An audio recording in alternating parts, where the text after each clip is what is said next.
L'Isère révèle son marché immobilier en 2026, un territoire en pleine mutation. Prix médian à 2 950 € le mètre carré, avec une progression de 23% sur 5 ans.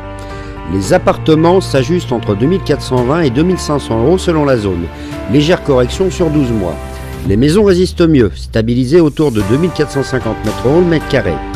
À Grenoble, 2 557 € avec une baisse de 3% pour les appartements en centre-ville.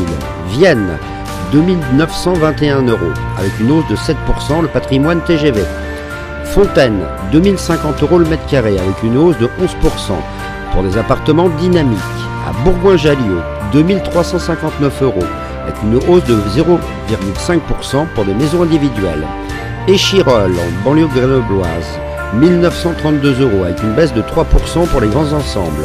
À Crolles, 3 849 €, Grésivaudan de standing avec des maisons prisées. À Villard-de-Lans, 3 326 €, c'est stable avec des maisons de montagne dédiées au tourisme. À Lamure, on est à 1 539 € le mètre carré, c'est un marché accessible avec des maisons authentiques. À Uriage-les-Bains, 3 566 € le mètre carré avec une hausse de 16% pour des maisons de caractère.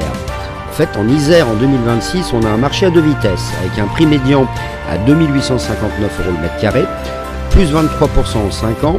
Vienne et Fontaine montent, Grenoble et Échirolles s'ajustent. Crolles brille avec 3 849 € le mètre carré, Uriage séduit à 3 500 € le mètre carré, et Villars progresse en montagne. Lamure reste accessible à 1 700 €. Entre ville, vallée et montagne, l'Isère offre un choix pour chaque projet.